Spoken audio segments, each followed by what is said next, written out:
quality and excellent service in the transport sector. Announcing this in Accra, the acting managing director of the Metro Mass Transit, Maxwell Iwuku, said the award is a challenge to the Metro Mass Transit to continue to deliver quality service to the public. He gave the assurance that it will open the gateway for the Metro Mass Transit to communicate to other members in the club for assistance. Metro Mass has been recognized worldwide and has been awarded International Transport Award by the Global Trade Leaders Club based in Madrid, Spain. This club has a membership of about 7,500 companies accomplished worldwide, and they've set their license to other countries to select or find out which companies deserve to be awarded, and their license fell on Metro Mass this year. Once we've been recognized worldwide, we don't have to go back. That was acting managing director of Metro Mass Transit, Maxwell Iwuku, in that report by Caleb Opong and Linda Bemavo. To end the news, the main points again. President Mahama is expected to leave France today for the Japanese city of Yokohama to attend the 5th Tokyo International Conference on African Development. The Electoral Commission has opened its evidence-in-chief at the ongoing Supreme Court electoral petition hearing. EC Chairman Dr. Afari Gyan is principal witness for the commission. And Radio Ghana returns to the electoral to the Supreme Court electoral petition hearing. Do stay tuned. Oh, thank you so much. The news had to really get end at this time of the day because we are set to roll for the second part of the proceedings for today, and so we join in the feed right from the Supreme Court, where the chairman of the EC is still being cross-examined. Whatever political leanings they may have. I think it is important to note also that these people work under tremendous pressure on election day. And given their huge numbers and the pressure built into the nature of the work and really the short period of their training, it would be a miracle if some of them did not commit mistakes.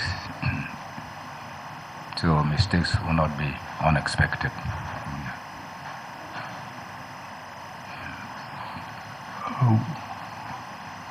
What is the period during which they are employed, generally speaking? Well, the returning officers, because of the nature of their work, they have to receive the nominations in the countryside on our behalf. They have to support the commission in the recruitment of the temporary staff, and they have to also paste all kinds of notices in the constituencies. We hire them for a period of 3 months for the return officers. For the other categories, the duration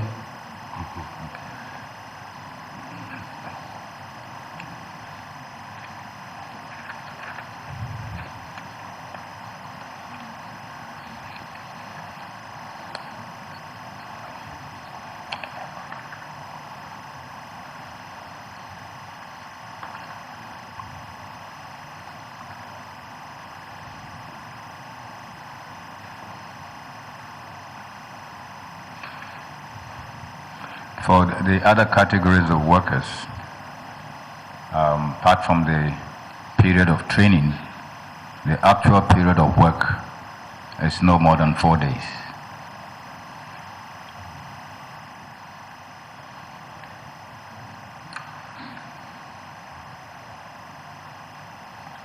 And your Lord, maybe I should add that we don't have these people, as the name suggests, temporary. As soon as the period ends, they no longer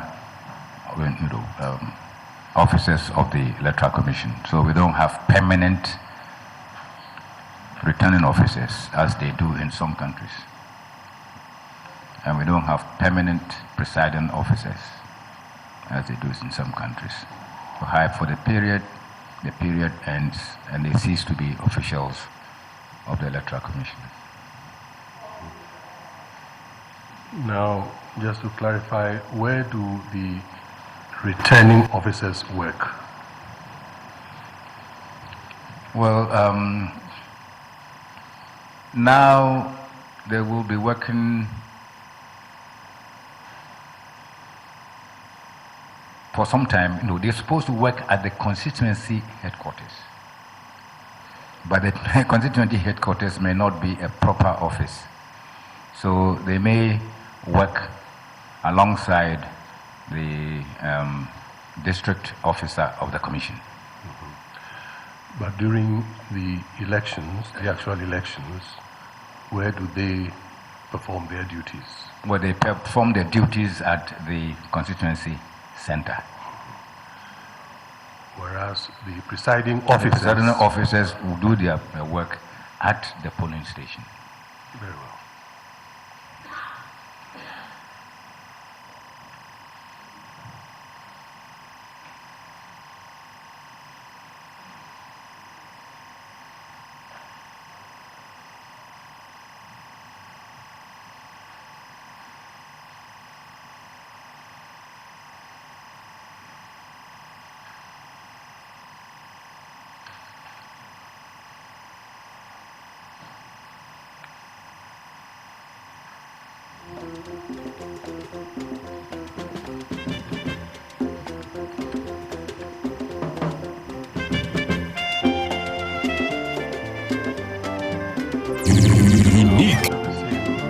Category of the four you mentioned of training of election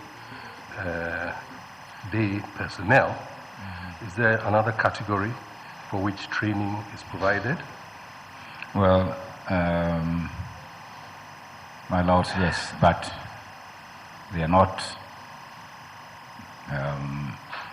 our officials as such. We also train the party agents. We train the party agents. And the reason is because we consider them to be a very important part of administering the elections at the polling station. In fact, we consider them to be so important that we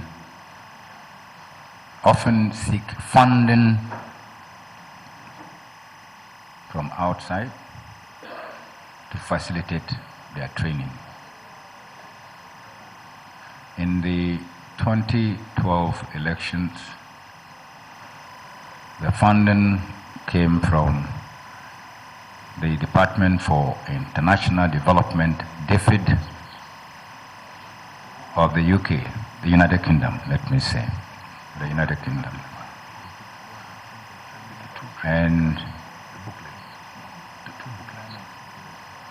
because of this assistance from DFID, we were able to print 400,000 copies of the guide to candidates and their agents,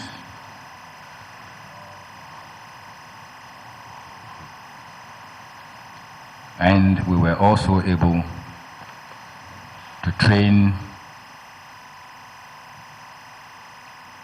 about 270,000 party agents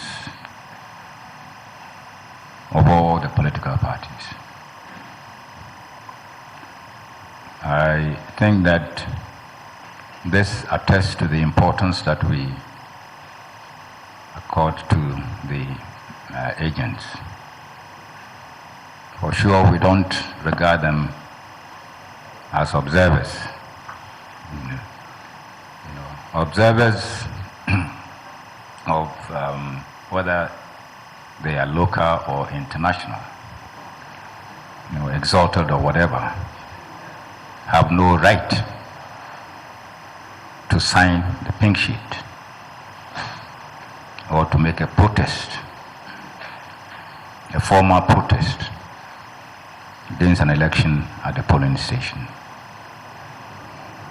The fact that party agents have this right would seem to suggest to me that it is wrong to describe them in any form of observer status. So far as we are concerned, the agents form part of the team that is entrusted with responsibility for making sure that the elections are run properly at the polling station. In fact, our law recognizes that. Our law recognizes that and states that party agents or candidates agents or whatever you want to call them risk perjury if they do not do their work in accordance with the law. This cannot be said of observers of any description.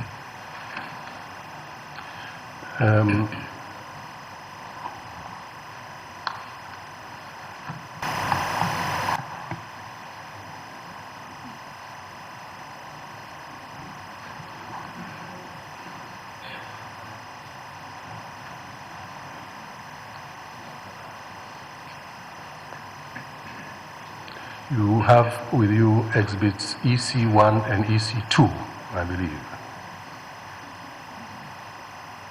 Yes, I do. EC1 is? EC1 is a guide to candidates and their agents. And EC2 is a guide to election officials. Are these the two guides that you referred to a short while ago? Well, I referred more specifically to this one, a guide to the candidates and their agents. Good. And would you like to comment on the second one to tell us what that is? Well, this is the basic manual that we use for training the election officials. And the state will try to do it in a step-step guide to how they should go about doing their work. And I have samples of the forms that will be required to be filled and samples of the equipment that would be used. But this is basically the manual for training the election day workers.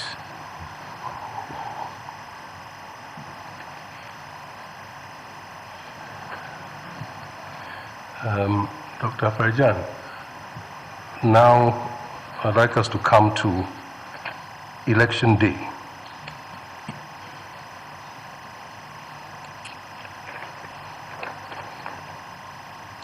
Now,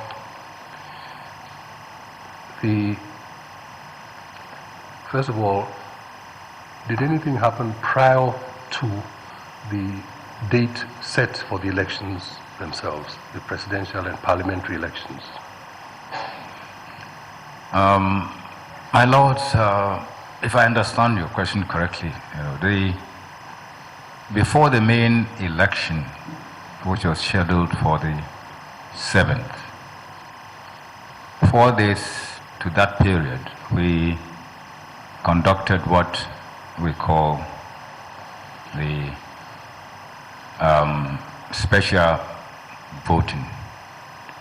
See, the special voting is a facility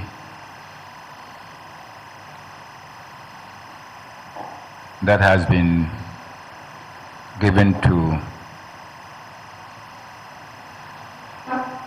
security personnel, in this case mainly soldiers, mainly police, who would have duties to perform on election day, as well as election officials who would be going maybe out of their constituencies to perform election functions elsewhere. The idea is that these groups of people would be able to vote earlier than the scheduled election In this case, the special voting took place 4 days before election day, the 7th.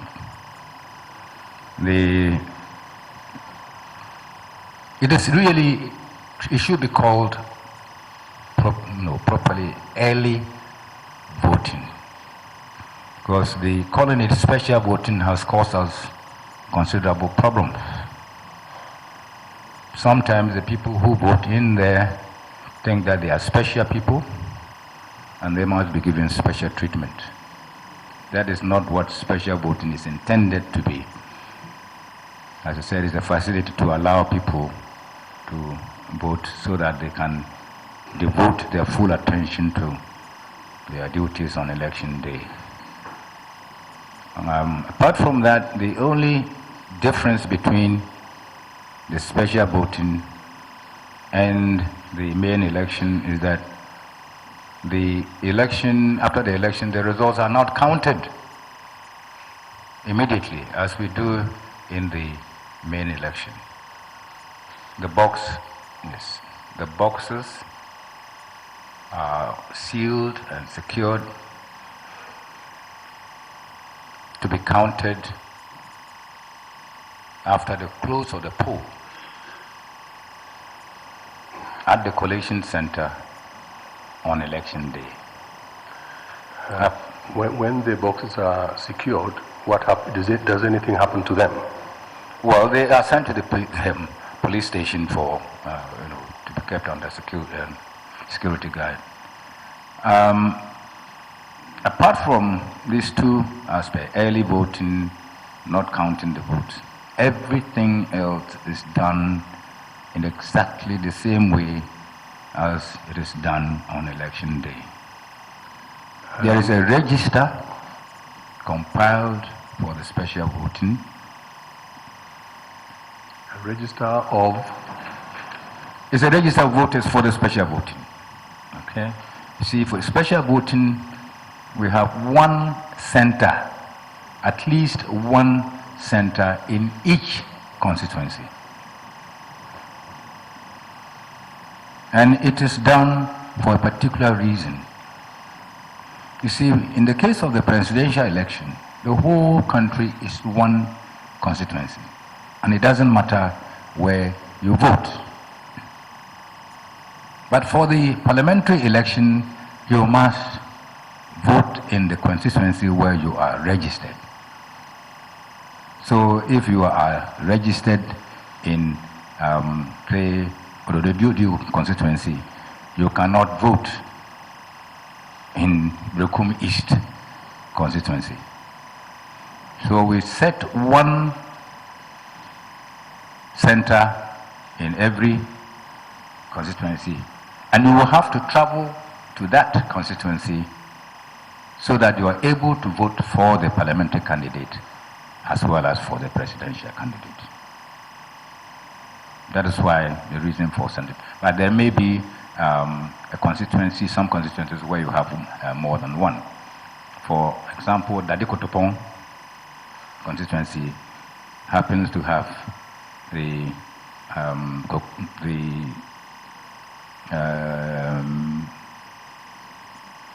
barracks, have to have an army barracks and police barracks, all within the same constituency. That is the cantonments police station and the Bemakam. Both of them occur within the Dadikotopong constituency. So they will have two voting stations within that constituency. Otherwise, merely you have one station in the constituency. And what we do when we are compiling the register is that if you are registered somewhere, we have to take, because we are in the biometric age, we have to go and take your information, your biometric information from that constituency and put it in this register so that your biometric information will be available at this center for you to be able to vote.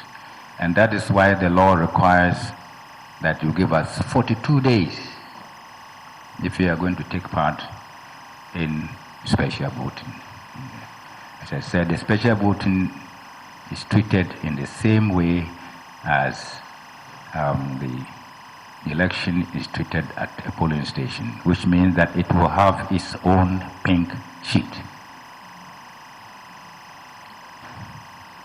Because the pink sheet is what is used for recording the polling station result. It will have its own pink sheet. Of course, when it gets to the collation center, this will be transferred onto the collation sheet. Dr. Afari Gyan, you heard Dr. Baumia say in this same witness box that there is no pink sheet issued for special voting. Did you? That is not correct. You did hear him, though. Well, it is not correct. Now,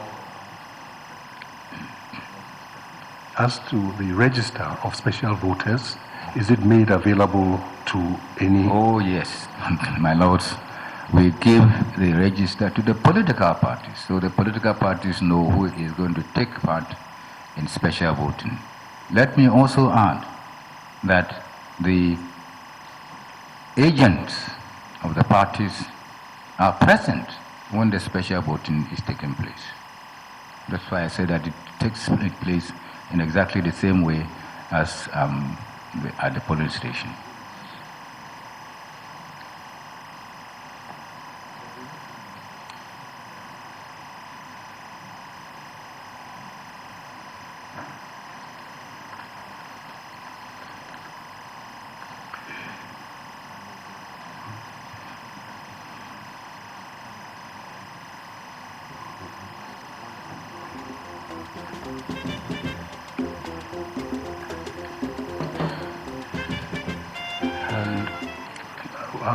The agents required to do anything on the special voting day with regard to the forms, etc.?